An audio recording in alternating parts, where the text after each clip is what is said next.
I do have something that Yaya left us, but I wouldn't feel right not talking about her and what she meant to us.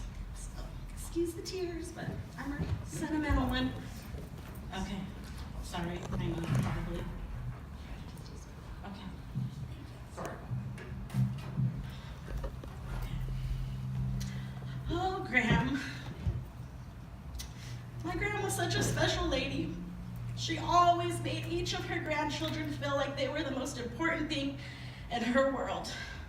She definitely spoiled all of us, not with material things, but with the things we needed: love, attention, food, and socks. Like most Greeks, she loved to cook, and you couldn't tell her she wasn't Greek. The kitchen was truly her happy place, and that's how she expressed her love, was through food. When she got into her 90s, she was happy to pass over the spatula, but that didn't keep her out of the kitchen.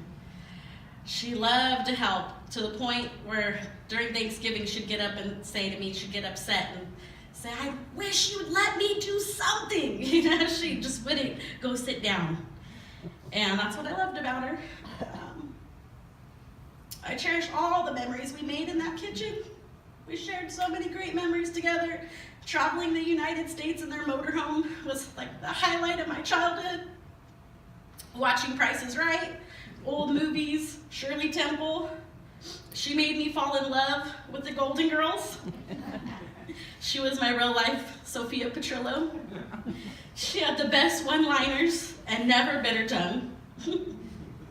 She was always so supportive. She was my biggest fan. It meant so much to have her at my wedding, and that at 92 years old, she still was at my graduation. I'll be thinking of her when I receive my credential in May, and she'll have the best seat in the house next to Papu. I'm so grateful to have a lifetime of memories. Most importantly, the way she loved my children was ever so special. They were the sunshine in her day. She was loved by so many, those here and far. She was blessed to have family that could give her back the love and attention that she needed and had given to us all these years. Saying goodbye to her before she left for Spokane was painful, because I knew it would be the last time we'd see each other. Although I knew how much she knew how much we loved her, and if it meant that she was safe and loved, then I had to let her go. I want to thank my sisters and family for caring for her and treating her like the queen she was. My mom for always caring and loving for her when it wasn't always easy. And Uncle Harry and Aunt Mary for stepping in and loving her and ensuring she was safe. She's finally reunited with her Milty and at peace, and we've all gained another guardian angel. Now I want to read the letter that she left behind for us to cherish, because she was so thoughtful that way.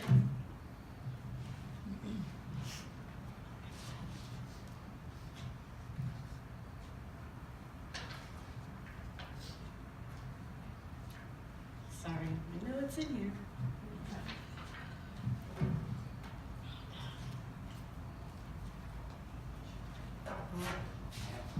Do you have your copy? I'm like, I hope it didn't slip out in the car.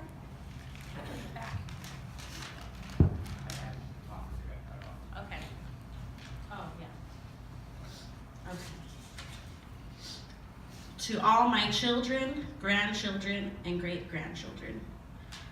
I was so lucky to be part of this wonderful Greek family, to have so many grandchildren and great-grandchildren who showered me with love. I couldn't ask for any more. My heart was so full, and I want you all to know my spirit will always be with you. You will feel my love around you always. Each of you gave me such wonderful memories and so much love.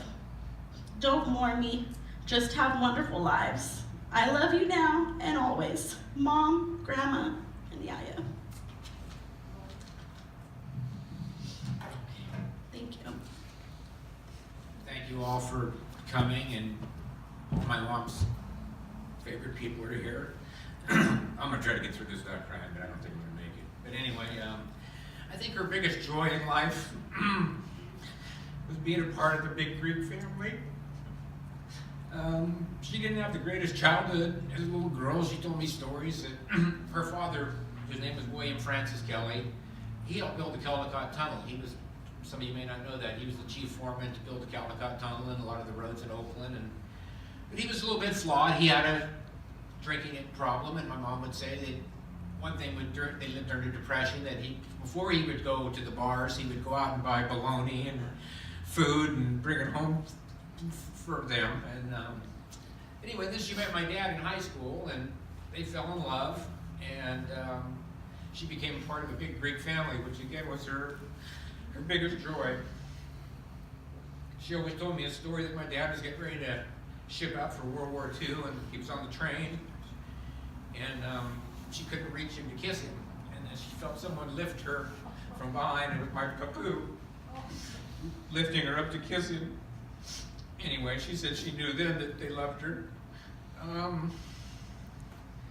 She used to love going on family vacations. You know, we'd load up the station wagon, and she'd always have an ice chest full of deviled egg sandwiches and bologna, and to make my dad, his favorite sandwiches. One particular story that was kind of cute was we went camping one time up at Mount Lassen, and my mother insisted on bringing her Siamese cat on our camping trip. And we had a Weimaraner dog as well, and of course my dad didn't like the idea, but he let her do it.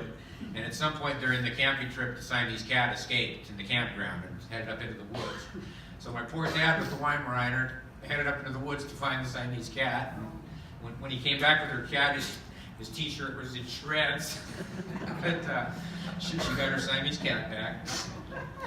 And I want to thank my mom too. You know, she's the one that got up early on Sundays and made sure we were at Sunday school every Sunday. And she also insisted when my papoo died to have our Yaya move in with us, and she took wonderful care of her. My mom also spent, as George said, worked at See's Candy for 40 years and gave us all our, I think, love of chocolate and See's Candy. We moved to Lake Don Pedro when I was a teenager, and she became the cook at the country club, and she enjoyed that. And, I see my friend Ray's here. His mother's name was Ruby, and they were best friends. And they were both, they ran the kitchen there at the country club.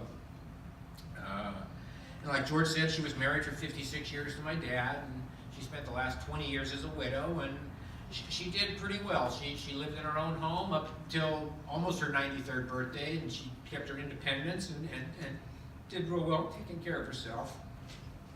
Just made a few notes here, I'm not really reading them. She was pretty healthy, sharp-witted, and again lived alone in her home up almost to the age of 93.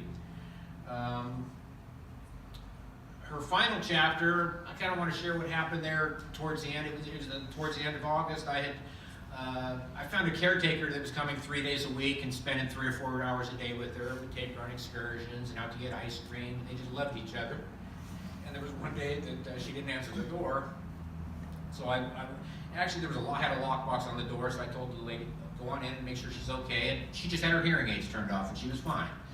But the next day, the same thing happened, and unfortunately, the lady had forgotten to put the key back in the lockbox. So I went over, and I found her. She wasn't hurt, but I think she had slipped out of her bed, and she was like sitting on the floor next to her bed, and she was hearing impaired. So she had a special phone that was her only way to talk to people, and poor thing, she pulled it out of the wall, and she was holding it, and she was sort of traumatized, and so I kind of knew right then and there that her days of living alone were, pretty much over. And she'd always begged me never to put her in a rest home, so I really didn't know what I was going to do. And then I got a call from Shannon, her granddaughter up in Spokane, who was more like a daughter to her. She raised Shannon quite a bit, and Shannon and Rick begged me to bring her to Spokane, and that they would take care of her. So it was a hard decision, Obviously, Bridget and Sherry, we didn't really want to lose her, take her up there, but I figured it was way better putting her in a rest home. So I got to the point with my mom, I had to write her notes, real big letters. That way I knew she could read it and know what I was saying to her. And so I had written her notes, letting her know that the doctor said you can't live at home anymore, and, it's either a rest home or Shannon and Rick would like you to come to Spokane. And my dad came to me the night before we were leaving and said, here's what you really need to tell her, and which was the truth. I went and told her that she was expecting her first great-great-grandchild, which would be Shannon's first grandchild. And I asked her, I said, Shannon and Rick Shannon wants me to bring you to Spokane because she's going to be a grandma for the first time, and she wants you to teach her how to be as good a grandma as you were. And of course, my dad was right. She swallowed that like a catfish would swallow a night crawler. She was ready to jump in the. I told her I rented a motorhome. It was actually a Dodge Caravan, real nice. And I expected her the day we took her out to get in for her to say, what the heck kind of a motorhome is this? But she didn't. She got into this is beautiful. She was just all excited to go on a road trip. And something also special happened that morning. We wanted to get an early start. Like my dad would have been on the road at 3 a.m., but we would try to get out about 7:30 for 8. And her godson, Steve Fairclough, he left the Bay Area that morning, I don't know, 6 o'clock in the morning to come to say goodbye to his godmother. And as soon as he walked in, he said, "Bye, sweetheart, how are you? How's your mom?" You know, she still knew who everybody was. She was getting a little dementia here and there. She had her moments, but all in all, I hope I'm that sharp at 93 if I'm lucky enough to make it that old. So Sherry wasn't able to make the trip with us. First trip to Spokane, my sister Mary went with me. We took a little road trip, took her 2 days. And my mom was famous whenever we'd go on a road trip, she'd make cinnamon toast the night before. She'd have it all wrapped up in foil. So I did that for her. And I've got a picture of her sitting back there eating her cinnamon toast heading to Spokane.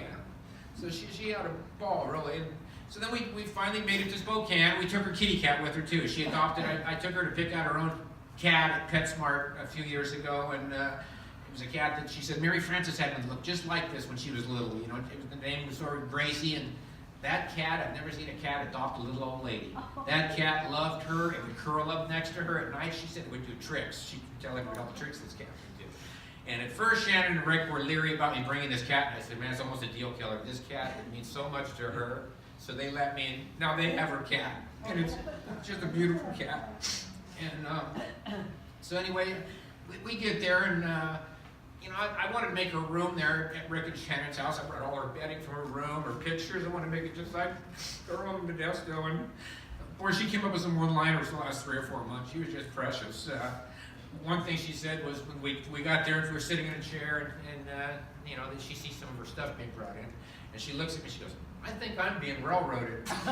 Even though, you know, I communicated with her the best I could, letting her know, "Mom, we got 2 choices: either Rest Home or Spokane." You know, at this point, you know, and both my sisters they're not young, and you know, I'm almost 62 with a bad back. Right, I tried to take her in, but the week I stayed at her house and was her nurse I realized that I couldn't take care of her 24 hours a day. But anyway, I'll share with you another one that I thought was very cute. When I was taking care of her at her house, one day she looked at her, she just says, I look like an old hag. And I said, "No, Mom, you don't. You're beautiful." And she goes, "I've got a mirror, you know." And she was hilarious. So anyway, so I would go to her house quite a bit, make omelets and everything, which she really liked. And so I was leaving Spokane the first time we took her up there, and I had to leave that day, Mary and I. She was eating Shannon. Shannon's a good cook too. My mom taught her how to cook, and she was eating an omelet. So I was kneeling down to tell her goodbye, and when she said, I said, "Oh, is your omelet good?" She goes, "Yeah." She was almost as good as the ones you make. She made my day. So anyway, let me think.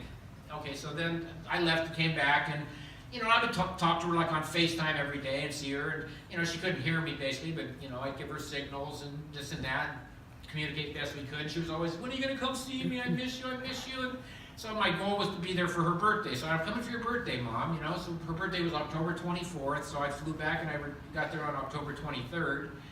And when I got there, I kind of expected her to kind of be, you know, her old feisty self, you know. When I got there, she just wasn't quite herself. You know, it was the day before her birthday, and I wasn't sure what to attribute it to be honest with you. You know, she had just, something was off.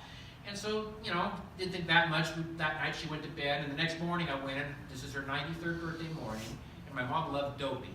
And she gave away all her Dopey collection to her great-granddaughter, Cassandra. But Cassandra had brought over these little Dopey stuffed animals. And I walk in, I've got pictures of it. She's laying in bed on her 93rd birthday morning. She's holding Dopey, and she's having a dream.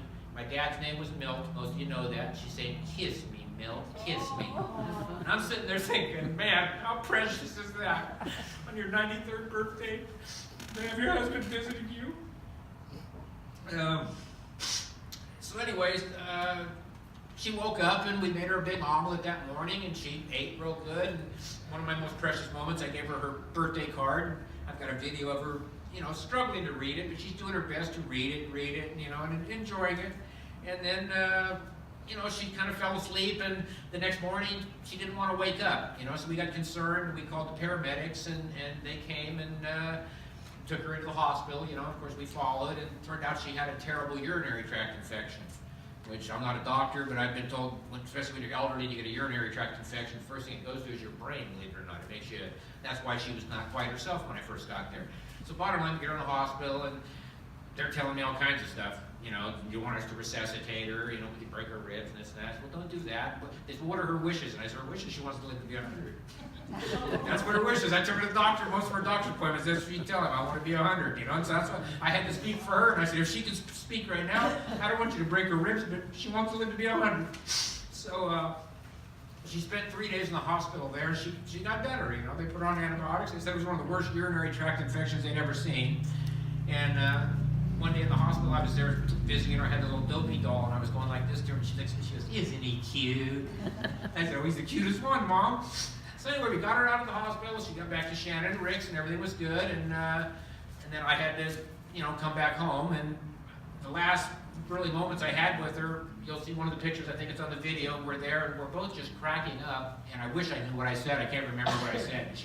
We're both just laughing crazy. So anyway, I came back to Modesto, and I don't know, a week or so later, I get a call from Shannon and Rick and Chantel that she's sick again, and they're taking her to the hospital, and come to find out she had the urinary tract infection again. And then we found out, this was on a Monday, on her last Sunday basically with Rick and Shannon. Shannon said she'd had a wonderful day. She was thanking them all for taking such good care of her, and just very thankful. And that night, she didn't want to sleep in her bed. She asked Shannon, can we sleep out on the couch tonight? Which, they got a beautiful couch that lays back like a bed. And she said, sure, yeah, we'll sleep on the couch. And sometime that night, she had a fairly massive stroke in her sleep. And so she was unresponsive, didn't want to wake up the next morning. They took her in, and I get a call that she's in the hospital, same thing again. She's got the urinary tract infection, and the next thing I know, they're sending me a picture of an MRI that showed she'd had a pretty massive stroke. So, we decided to put her into hospice, and Sherry and I got on, and Mary, we all the next day got a flight to Spokane, and it was a beautiful hospice house. We got there, and it was amazing.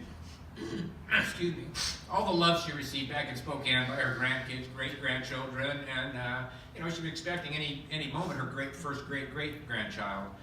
And I get to the hospice house, and they had it decorated, that Christmas tree in there. They had all her dopies in there. It was just beautiful. And she was surrounded by 10 or 12 of her grandchildren, great-grandchildren, her children. And the night before we got there, Austin, who's Shannon's second son, his wife was expecting a baby any second, and he'd actually spent the night in hospice with her so she wouldn't be alone, And when I got there, I asked everybody, you guys, thank you for everything, but I'm going to give them a break, basically. So I spent the first night in hospice with her, and then the next day we were all there with her, and she decided she wanted a nice big snowstorm on her way out. It had snowed in Spokane all year long, and all of a sudden it just snowed about 2 inches. It was just gorgeous, and she was in her room surrounded by all of her grandchildren and great-grandchildren, her children, and holding her hand, comforting her. We were playing her favorite Johnny Mathis Christmas songs, and it was just a beautiful day, basically. And again, I can't thank my sisters, Bridget, all the love, Eli, everyone, my daughter, everyone in this room that has given my mom through the years. And I know she loved each and every one of you deeply. And I just think she had a wonderful last 3 months up in Spokane.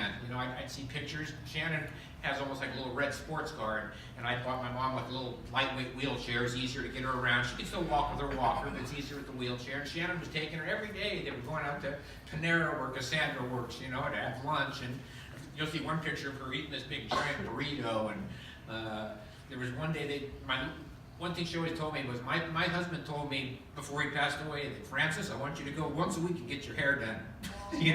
So she loved to go to the beauty shop. So they had taken her one day, and they sent me a picture. She had dark glasses on, a black and white sweater, and she's sitting in the car, and her hair looked, I've never seen it so beautiful. I told her, I said, Mom, you look like Jackie O. She did. She had the dark glasses, looked just like Jackie O. Onassis. And when Chantel told her that day, boy, they did a nice job on your hair, her answer was, I got lucky. And she was just full of one-liners there at the end. It was just incredible. But again, I do want to thank her loving family, grandkids and great-grandkids that got to enjoy her, kind of her last road trip up there in Spokane for 3 months, and they took her everywhere, and she just really, I think, had a great time. Also, her last days there in Spokane at the hospice, I had a wonderful Greek priest from the Spokane Greek Orthodox Church come and give her last rites. And again, the way the kids had her room decorated up with the Christmas tree was just incredible. I guess that's about it, really. The dream on her 93rd birthday, though, is something I'll never forget. The kiss me, Milt, kiss me, you know. And then yesterday we put her in with my dad. You know, she wanted to come back and be with my dad. And to me, it was sort of interesting. I got there early to set everything up in front of his crib, which is up about 3 off the ground, and they had a red curtain in front of it. And as I'm standing there, the wind comes up and the curtain just kind of opens up, you know. And I think it was both my dad telling me hi and also getting ready for his wife. But I want to thank everyone again for coming, and please, you know, we're going to go to her house afterwards and have some fellowship and some good Greek food, and look forward to having you all there. And if there's anyone else that would like to say anything, we can bring a microphone out to the audience. Jordan will help me. But again, I want to thank you all so much for coming and just all this love and support. She just nothing brought her greater joy than her big Greek family that adopted her, and then her grandchildren and great grandchildren, and you know, she's got her great little Bennett Barker who came into the world with us. So thank you again. Bridget. This is really happy, so I don't want to cry. I loved Graham's twinkle in her eye. Every single time I saw her, the love and big hug and that smile that went all the way to her eyes. I was the first grandkid, and I loved the motorhome trips and the 2 weeks every summer that she took us in. She's part of the reason I feel close to my cousins. We got to spend time together, and she fostered that, brought us together, and spoiled us rotten. The 2 weeks that I spent every summer with her was a vacation from the seriousness of life. And she took us to roller rinks and to movie theaters and let us make fun stuff in the kitchen. I'm sure she's part of the reason that I love to cook. She made the kitchen and cooking a part of taking care of one's family, and I do the same. She was a treasure of my childhood, and one of the adults in my life that made me feel loved and treasured. And she did that for all of her grandkids and great-grandkids. And thank you so much for being here and helping us celebrate her.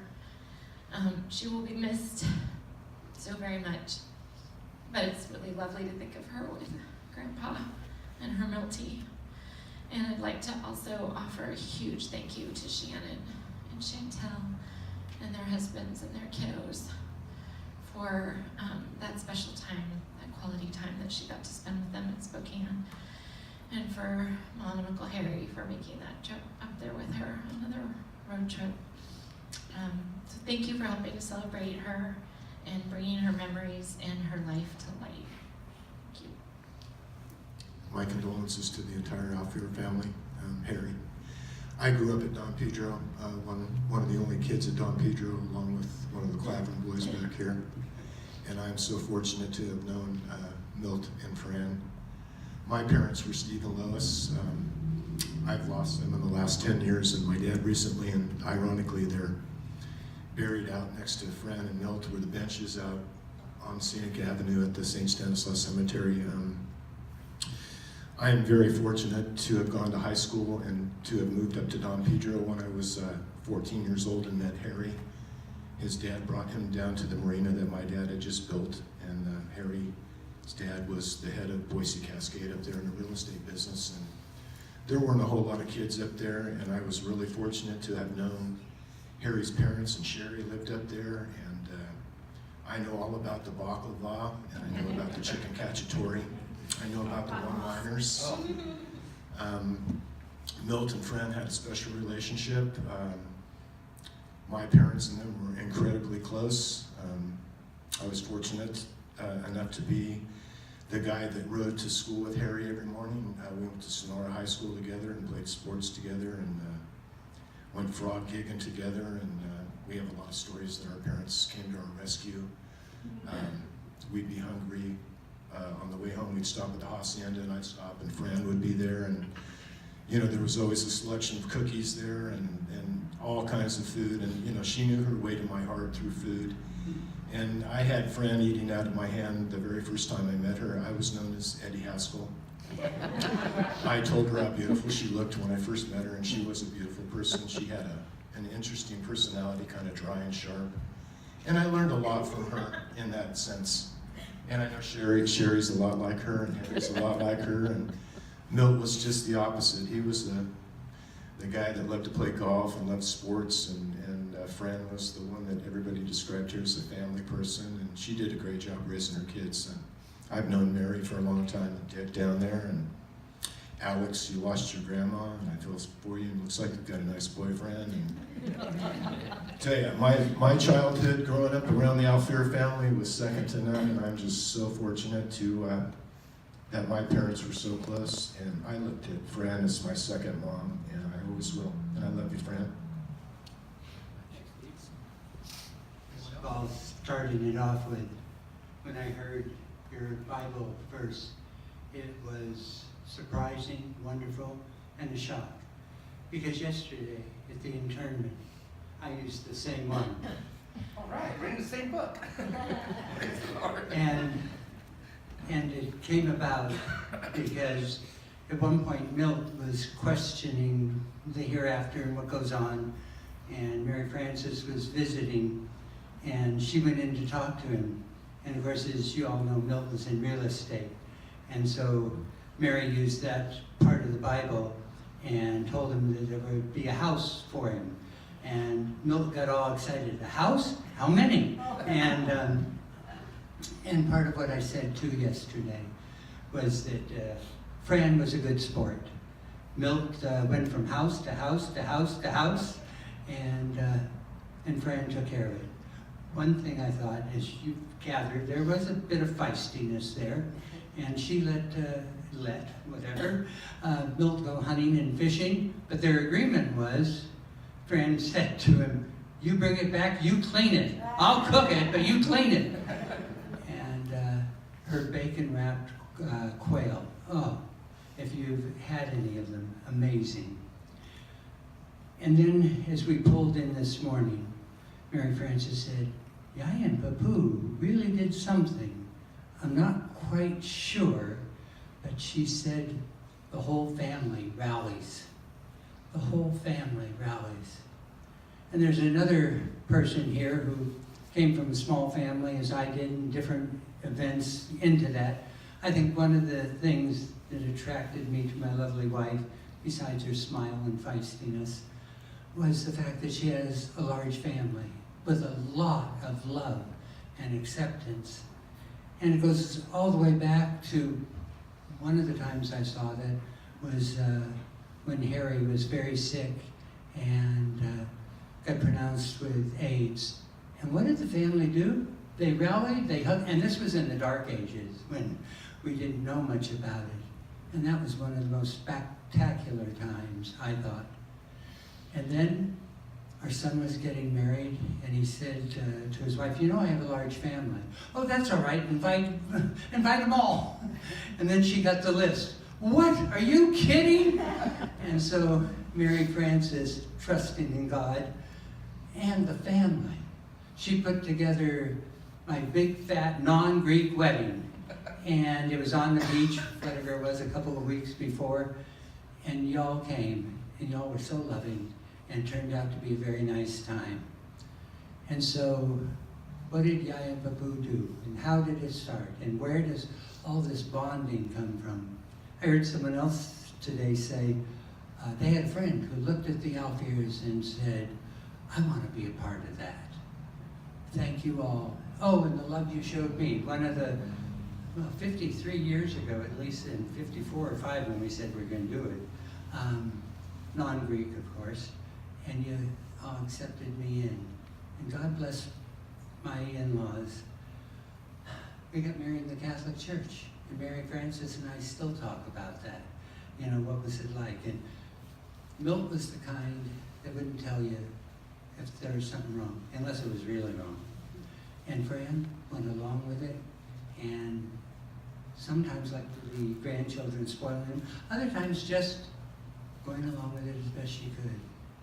And Kelly did have a lot of responsibilities, and Mary and I were smart enough, oh sure, go with Graham, get 2 weeks of vacation from it all. And what did that spoiling look like? Oh, sleep in as long as you want. You don't have to get up. And at one point, Kelly told her mom, we have milkshakes for breakfast. And so just letting them be who they are. And thank you all. Big Greek family that rallies. God bless you all. How sweet the sound that saved a wretch like me. I once was lost, but now I'm found. 'Twas blind, but now I see. 'Twas grace that taught my heart to fear, and grace my fears relieved. How precious did that grace appear, the hour I first believed. Through many dangers, toils, and snares, we have already come. 'Twas grace that brought us safe thus far, and grace will lead us home. And when I go to the graveside, I'll look at, you know, I'll read someone's name or the year, you know, and I'll see he was born this year or that year. But I never noticed till the pastor mentioned it here, that little dash between the birth date and the end date. There's a dash there, and maybe next time when you do go, you will notice that dash. And Frances had, I'm assuming that her dash would be bigger, because of the beautiful years that she had here on earth. 93 years, that's a blessing. And I will read it, and I will close with this, and then get together with Harry at 1504 Franson, not too far from here, and continue celebrating her life, her memory. And I will read this now, as I will bring it to a close. It says, I read of a man who stood to speak at the funeral of a friend. He referred to the dates on her tombstone from beginning to end. He noted that first came the date of her birth and spoke of the following dates with tears. But he said what mattered most of all was the dash between the years. For that dash represents all the time that she spent alive on earth. And now only those who loved her know what that little line is worth. For it matters not how much, think about this long and hard. Are there things you'd like to change? For you never know how much time is left that can still be rearranged. If we could just slow down enough to consider what's true and real, and always try to understand the way other people feel, and be less quick to anger, and show appreciation more, and love the people in your lives like we've never loved before. If we treat each other with respect, and more often wear a smile, remembering that this special dash might only last a little while. So when your eulogy is being read with your life's actions to rehash, would you be proud of the things that say, what they say about you and how you spent your dash? I'm sorry, I got emotional there thinking about your mother and thinking about how amazing she was and how blessed you are. And I hope you can continue this coming together, especially when there's food. It's always good. But anyway, thank you very much for coming. And I'll try to make it. Okay, Harry, I'll try to make it. I gotta get some of that baklava, brother. I haven't had none in a while. Forgive me. So anyway, thank you very much. And I'll close in prayer now. Heavenly Father, thank you very much again for all your blessings and for this opportunity to come together. I ask you to bless each and every one of us as we go, protect them, and I ask you blessings upon each and every one of us here. In Jesus' name, amen. Thank you very much.